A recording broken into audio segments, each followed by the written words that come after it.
and welcome back to Learning New Testament Greek. And today we're going to continue our discussion of the second declension with articles. Now, what are articles? Well, those are those things that make up magazines. No, well, those are articles, but that's not what we're talking about. Articles. We have them in English. We have two articles. We have an indefinite article, a, and a definite article, the. A and the. Or and, depending on the word. Hand me an apple. It's indefinite. Could be any one of the apples. Just give me an apple. But if I say give me the apple, that's a definite article. I want that apple. Give me the apple. It's a particular apple I'm thinking of.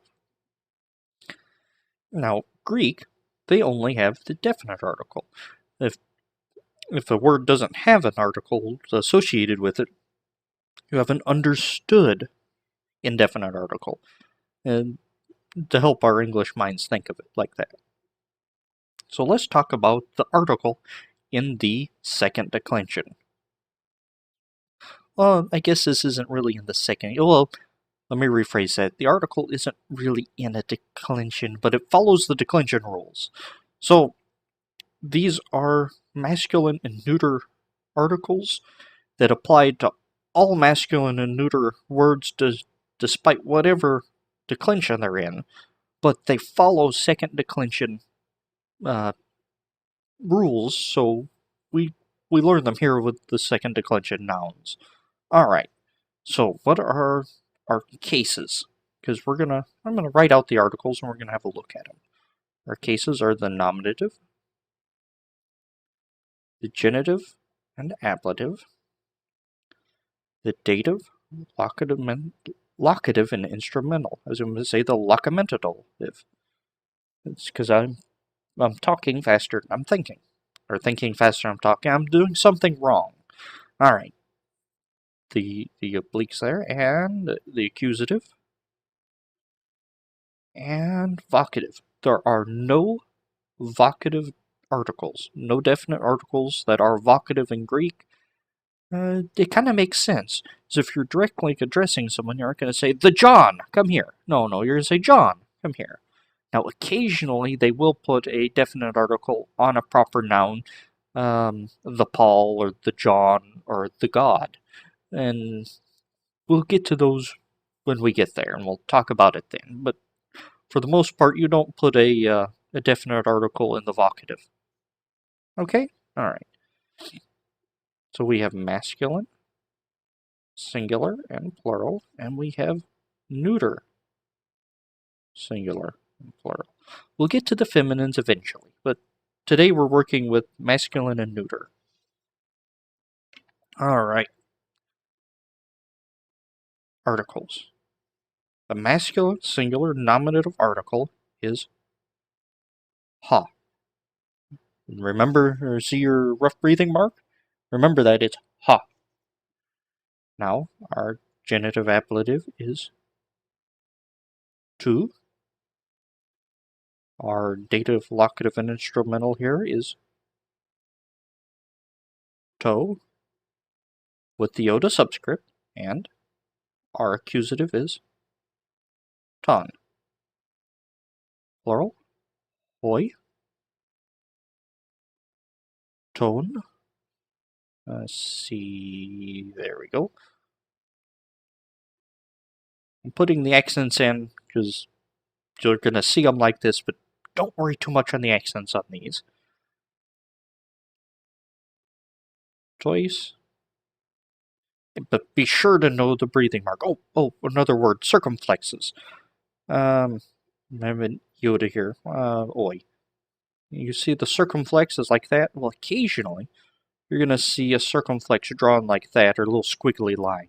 I noticed that the other day in some reading I did, and I thought I'd bring that up while it's on my mind. That sometimes circumflexes will be drawn like a little squiggly above the letter. Like that. So don't get upset if you see this. What on earth is that? Well, it's a circumflex, and some font types will use the squiggly line as a circumflex. Okay, back to work. Masculine plural accusative is tous. tus. Ha, tu, to, ton, hoi, ton, tois, tus. Alright, the neuters. The neuter singular article is ta. A genitive ablative is tu. A dative locative instrumental, to, with your subscript there. And accusative is ta. The plural, ta. Tone, tois, and ta. Alright. As we look at those, we see ha, tu, to, ton, hoi, ton, tois, tus, ta, tu, to, ta, ta, ton, tois, ta. That's always fun to say. Alright, but take a look at them. Do you see anything familiar? Well, if you've been studying your chart of the endings of first declension or second declension, you shouldn't be studying first declension yet. But when you study the second declension endings, you should say, hey, wait a minute. Ooh, oh, on, ooh, oh, on. These look like the second declension endings with a tau on the front. And that's exactly what they are, except in the nominative, you have ha, hoi, ta, and ta. Well, I guess that ta follows suit, but these are the only ones that are just a little different from the pattern. Well, I guess that one too, but it follows. If you recall, the nominative and the accusative for the neuter endings were the same. So it follows suit in that as well. So the definite article is real easy to learn once you know your endings because you stick a tau on the front. And that's basically your article. Alright, let's talk a little more about not the form of an article, but the way articles work. Let's see, I want a different color. I'm feeling colorful today. We have a word, karpos. Now, the way it stands, it is Anarthrous. Anarthrous. Whoa, what's Anarthrous? I thought you said it was fruit. No. Anarthrous is a word meaning it doesn't have an article. Well, why are you going to use such a big word like Anarthrous? Because it says exactly what I want it to say, and it's easier to say Anarthrous than it is to say it doesn't have an article.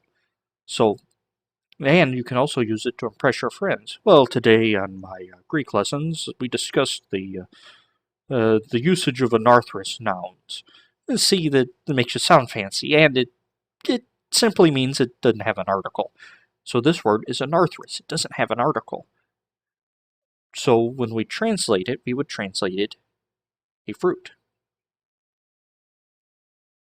Because recall, when there isn't an expressed article in the Greek, we default to our English indefinite article. So karpos is a fruit, but I don't want it to be Anarthrous. So I'm going to put another one here. I want it to mean the fruit. How am I going to do that? Well, I need to know how these words interact with these words. We have what's called agreement, and a article must agree with its noun. It must agree with it in gender, number, and case. So, a article modifying karpos has to agree, has to have the same gender, number, and case. That's what I mean with when I say agree. When one word agrees with another, that means it matches in gender, number, and case. In this case, there's other times it'll have to agree in gender, case, or number, and we'll get there. But recall, for the moment, that articles agree with their noun in gender, number, and case. So we need, if we want this to be the fruit, we need an article that agrees with karpos in gender, number, and case. Well, first we need to figure out the gender, number, and case of karpos. Well, karpos, as we discussed last time, is a masculine noun. So all these neuter articles are out. And os. What's os ending? Well, that's a nominative, so that's our case. and it was a singular.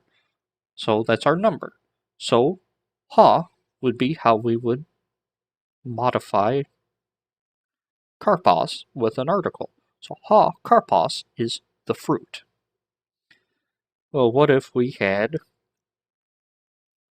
karpois?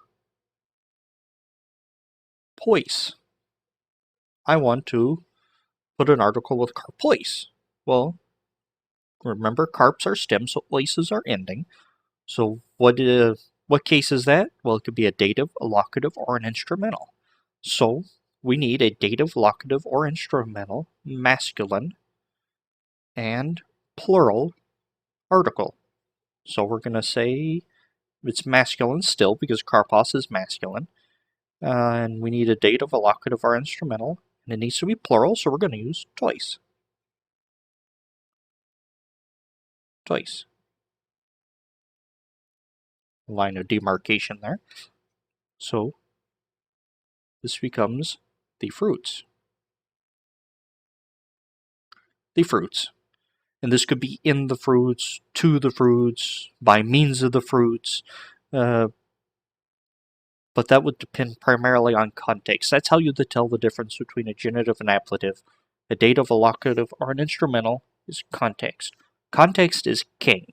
If I was to say, the man hit Joe with the fruits, this would be instrumental because he used fruits to hit John. Those worms live in the fruits. This would be a locative because this is telling where the worms live. Dative, I gave a good washing to the fruits. The fruits receive the action of a good washing. So that would be a dative. That was a little awkward because dative usually is associated with a person. So, but you get the idea, I hope. One more. We're going to have one more example word here. Let's see, what's a good one?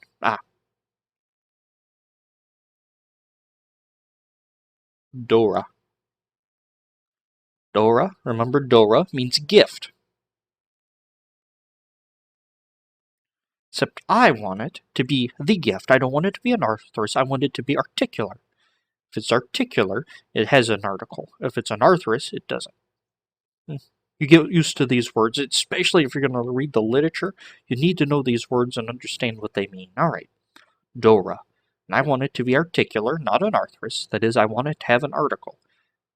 Well, we have a... Well, let's see, Dora. Let's parse it first. When we parse a noun, we are looking for, let's see, part of speech. You can go to a different marker here. Part of speech.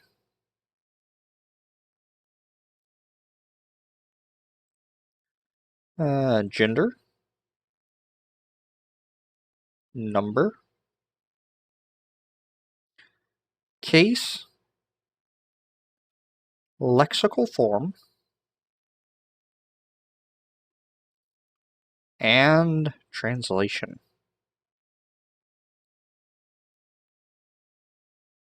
There'll be other things we add later, but for right now, this is sufficient information for parsing. So let's parse Dora. Dora, well, it's part of speech is it's a noun. It's gender. What gender is it? It's a neuter. Gender. Number. Number, a. A in the second declension is plural. It's a neuter plural. Case. What case is it? Well, it could be a nominative case. It could be an accusative, or it could be a vocative. Now, if it's vocative, our adding an article to it's already done because it doesn't get one. So I'm going to say it's not vocative. Now, context is going to tell you whether it's nominative or accusative. So I'm going to put both in here just because it's a possibility. I suggest if you have more than one choice, write down both then come back and either erase or mark out the one it's not. So when you're going along, you can, I guess, make the choice later on. Once we actually get into some more examples and things like that, it'll become a little more clear. But context is going to tell you whether it's nominative or accusative. It's going to be fairly easy to see whether the gift was the subject or an object. Okay. Lexical form. What's the lexical form of Dora? Well, Dor is its stem. And how do we figure the lexical form? Well, it is the nominative singular. And this is a neuter, so what's our nominative singular ending? On. So Doron is its lexical form.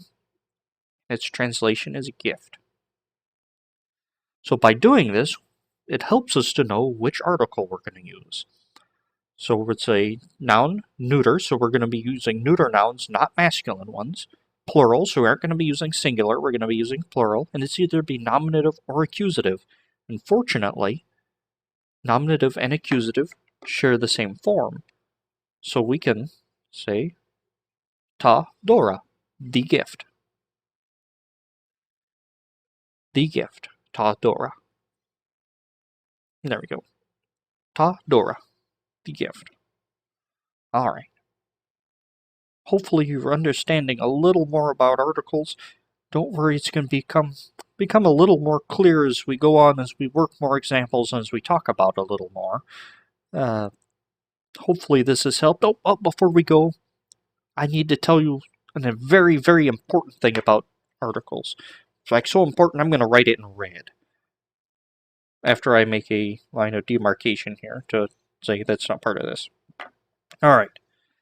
When you look up a word in the dictionary, or the lexicon, or for our lexical form, let's say you're going to look up karpos. You find the lexical form, karpos, and you go to your lexicon and you look up and you see something like this. Karpos.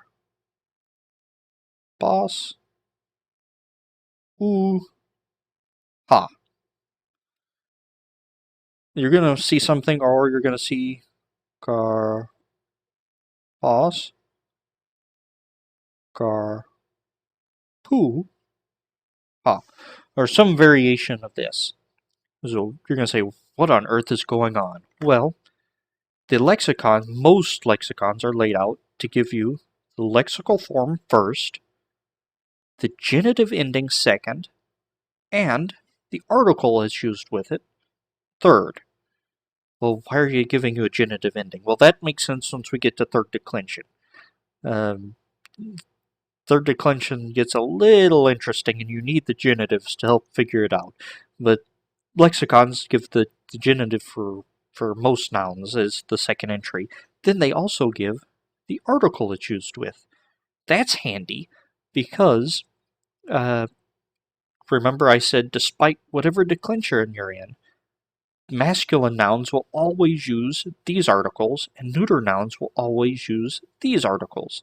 So when you see ha is the article it's used with, you know it's a masculine noun. So that's how we determine from the lexicon what gender something is. And in fact, if you're to flip ahead and check out vocabulary, you're going to find that's how I list vocabulary in the book, link in the description, is I'm probably not going to give you the genitive form, but in vocabulary, I believe you're going to see karpos. Ha. I'm not going to say karpos masculine, I'm going to say ha, and it's going to tell you ha is used with karpos, so karpos is a masculine noun. That's something really handy for working with articles and lexicons, because not all words end nice and pretty like with these endings like second declension or for even first declension. Third declension nouns, this comes in much more handy. But that's how we determine, or that's how we tell what gender something is using a lexicon, is through the use of the article. Alright, you got it? Good. And I'll catch y'all next time.